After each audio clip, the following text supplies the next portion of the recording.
Hey everyone, this is Dustin Farrell and I'm going to show you how I shoot and edit HDR time-lapse photography. What you're looking at right now is the back of my Canon 5D Mark II. It is pointing at the ceiling in my kitchen and I am shooting a shot of the light that's actually over my dining room table. Now you may be wondering why in the world I would be shooting the light in my dining room table, but actually this is the perfect example of how HDR photography can be beneficial. So in order to get my camera into bracketing mode or HDR mode, I'd go into the menu, and here is the auto exposure or the bracketing, auto bracketing function right here. Go ahead and hit enter. Now inside this menu I'm able to set the bracket amount that I would like to utilize in the camera. What I've found is that it's usually best to just go ahead and max out the Canon and go ahead and utilize the full dynamic range, and turn my shutter dial here and max it out to a bracket of 3 photos is what I'm going to take, being 2 stops underexposed, correctly exposed, and 2 stops overexposed. Now once I've confirmed this and decided this is what I want my bracket to be, just go ahead and hit enter. And now hit the menu button, get out of here, and now as you can see in the bottom, it's showing me that I'm about to take those 3 photos as I just mentioned. My camera's set in rapid fire or burst mode. So if I press the shutter button and hold it down, you're going to hear it take 3 consecutive photos. Just like that. So it just took my bracket, it took the 3 photos. I'll play them back for you. And there they are. So the first one there is the 2 stops over. Right there is the correctly exposed. If you were to do an auto meter and had everything in auto, that's probably the picture it would take right there. And there's your underexposed shot, which is going to bring back the details and the highlights there of the globe of the lights. So there's your bracket, 2 stops over, correctly exposed, and underexposed. And if I hit the shutter button again,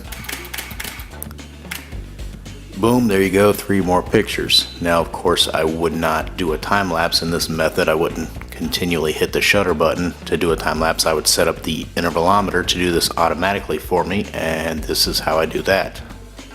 Okay, the key to successful HDR time-lapse photography is your intervalometer and setting it up correctly. The secret little menu here, in order to set the intervalometer to keep taking your bracketed HDR photos in a time-lapse sequence, is the long menu. I think pretty much every intervalometer or even generic intervalometer has this long menu in it, because it's designed to hold down the shutter button for bulb exposures. So if I was to set this, let's say 10 seconds, and I was in bulb mode on the camera, it would actually take a 10-second long exposure.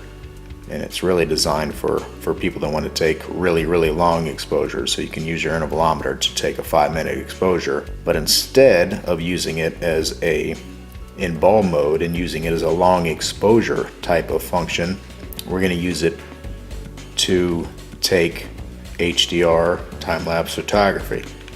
So instead of doing 10 seconds, I'm going to go down to, let's say, 1 or 2, and go 2 just to be safe, just to ensure that I'm holding down the shutter long enough. So this is now, the intervalometer is going to hold down the shutter on my DSLR for 2 seconds. Now with the camera set to burst mode or rapid fire mode, if I hold down the shutter, or if the intervalometer holds down the shutter for 2 seconds, it's going to take the bracket sequence, meaning the 3 pictures that I have my camera set for. The next step is you need to set your interval. Now 1 second would be way too short for an interval, because it's not going to give the camera time to take the pictures or write the pictures to the card. So this could require a little bit of experimenting, a little bit of testing to figure out the amount of interval that you need to give your camera to take the pictures and write the photos to the card, and it all depends on the size of the pictures you're taking and the speed of your card. So right now I'm taking large raw photos with the Canon 5D Mark II, which are about 21, 22 megs a photo. But I do have a very fast SanDisk card, so it's going to be about a 3 or 4 second buffer that I need there for the camera to write all those photos to the card. But just to be safe, I'm going to go ahead and tell it to give me about a 5-second interval here. And since I'm spinning the 2 seconds here to hold down the shutter, it's really only going to be about a 3-second interval, which is still plenty of time for the camera and the card to write the files. So now once everything's ready and I'm happy with my settings, I go ahead and hit start. And there you go. 3 photos, remaining 3-second interval, 3 photos again. Alright, now time to edit. So while you weren't looking, I opened up my favorite HDR program, which is SNS HDR Pro. The reason it's my favorite program is because it is the first HDR program that I have found that doesn't induce flicker into my HDR time-lapse sequences, and it is super easy to use. The problem with SNS HDR Pro is that it is PC only. However, I must say that if I was a Mac user, I would be tempted just to go buy a $500 or $600 PC laptop just for this program if I really wanted to do easy, nice looking HDR time-lapse sequences, because it is that easy to use and it produces such great results. In fact, SNS is what I use to do all the HDR time lapses in Landscapes Volume 2. Like this one right here, a really nice looking, natural looking HDR. It was actually, the clouds were blocking the sun. This is actually a pretty dark scene right here, and with the HDR, I mean, the clouds are popping, the rocks here are popping, and as you can see, no flicker whatsoever. Nice consistent luminosity throughout. Right there's another example of SNS HDR at work. And here we go to my favorite HDR time-lapse, done with SNS as well. And as you can see, absolutely no flicker whatsoever. And as I'm about to show you, is super easy to use. I've already ejected the compact flash card from my camera and I've put it in the computer, and I'm going to go up here to the top left in SNS and I'll go ahead and open up an image, and I've already titled the folder Kitchen Lights, as you can see, and here's my bracket sequence. Here's the underexposed, correctly exposed, and overexposed photos. I'm going to go ahead and open up one bracket sequence. I'll go ahead and select these 3 photos because I did a 3-photo bracket, and hit open. There's no need to align the images because they're going to be aligned because I shot on a tripod, so I can go ahead and unclick that. I like to keep the deghosting and noise reduction clicked because, actually more or less just for the noise reduction. I've noticed that in dark areas of an HDR, sometimes you'll get a lot of noise, and if that's clicked, it seems to take care of it pretty well. So that's pretty much it. You can reduce the size of your picture if you're worried about space and processing and stuff like that, but I usually like to try to keep the same size.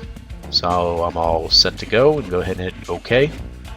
So now here's SNS HDR Pro at work.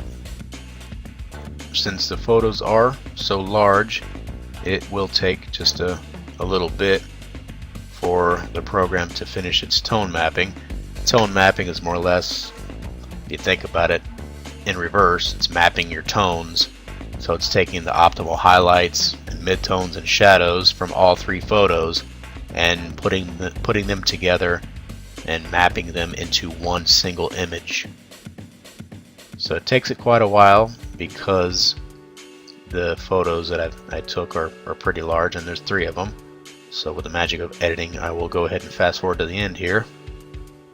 Okay, so now the tone mapping is complete, and as you can see, the default value that SNS has given me definitely needs a lot of work. Sometimes it doesn't, but in this case it does, because I've got such dark shadows and bright highlights here that SNS was unable to give me a optimal result. But that doesn't matter, because I've got all my sliders over here to where I can tweak things. And if I was to go over all of this tutorial would be about a 5-hour tutorial.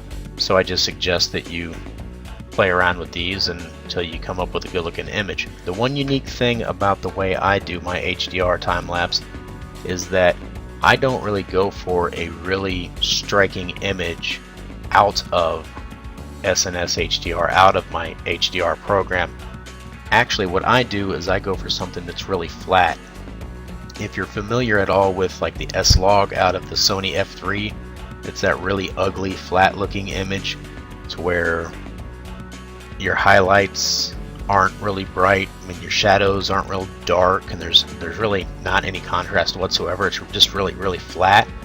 That's what I go for, because I'm trying to preserve as many of the highlights and the shadows as I possibly can, so that I can take my sequence later into After Effects and do some more color grading inside of After Effects. So instead of really pushing contrast and whatnot inside of my HDR, inside of SNS here, I go for something that's really pretty flat.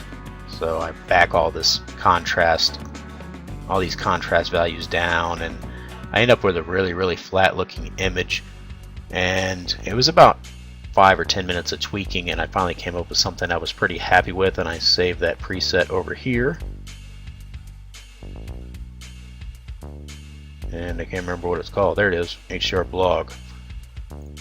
So there you go, that's what I've come up with. So now that I have my image the way I want it, all I have to do is go up here and hit batch process, and I'll open up this window here, and I've gone ahead just to speed things up and selected the folders and made a destination folder on the desktop. And as you can see, so I need to pick the correct folder of where my raws are, make sure that I've told it that the correct image format that I am putting together, which is raw. And of course, that's a great thing about SNS, is you can pick a TIFF or JPEG and you can make HDR photos out of pretty much anything you want. And here you see the exposures. It just wants to know how large your bracket is, and mine is 3, and you can select all the way up to 20. Go ahead and select 3. Like I said before, I don't need the alignment, but I will keep the deghosting selected because it does help. I don't know why it doesn't say deghosting and noise reduction, but that does help the noise reduction. And I want to keep the photos the same size, so I don't want to reduce that. Now for destination, of course, you need to make another folder and tell SNS where to put your final images when it's done rendering each one of them out.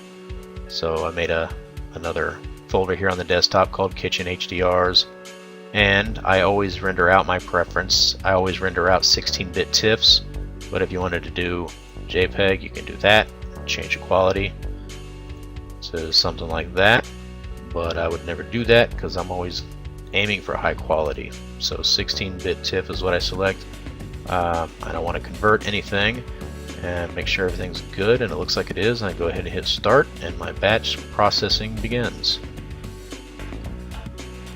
As you can see down here, you've got a status meter of the process of the batch, and since these are all large raw photos, the batch processing will take a while. And this is something that I always recommend that you start before you go to bed, or maybe before you go to off to a job or something like that, to where the render can take a while, because usually if you're going to batch process large raws, it's going to take about 6, 7, 8 hours for a good computer to complete. Okay, the batch processing is completed. SNS has generated 4 images for me because all I had was 4 different brackets. And I'll go ahead and click on that folder for you so you can see them, and there they are. And in order to process this into a time lapse, it'd be a very short, boring time lapse, but I could if I wanted to.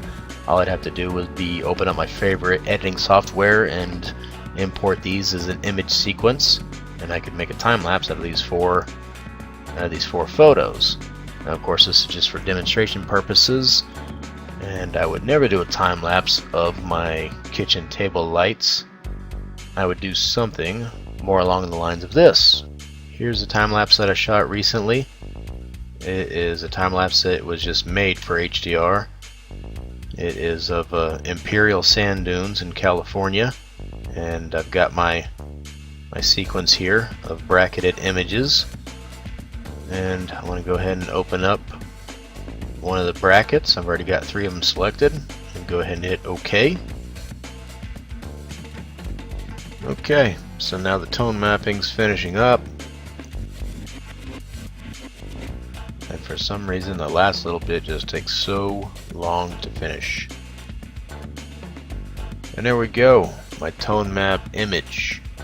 So I guess before I show you that, I should have shown you the under, the over, and the correctly exposed. There you go, under, which brings out, of course, the beautiful looking sky there. The over, so you can see the sand. Correctly exposed, you can see the sand a little bit, and the sky is more or less correctly exposed. And this is a sunrise, and of course the exposure is changing throughout, and that's another great thing about SNS, is it follows exposures really well, and there's not a lot of distortion that will occur in the process of like a 20-minute sunrise or something like that. So there's my 3 photos: under, overexposed, and correctly exposed. And right here you can see a little part of my dolly, but it doesn't matter. I'm going to crop it out in the final edit when I crop it for 1080p. So what SNS ended up with in my default value is this right here, and of course it needs a lot of work, which I've already done, and it's in a preset right over here, and it is called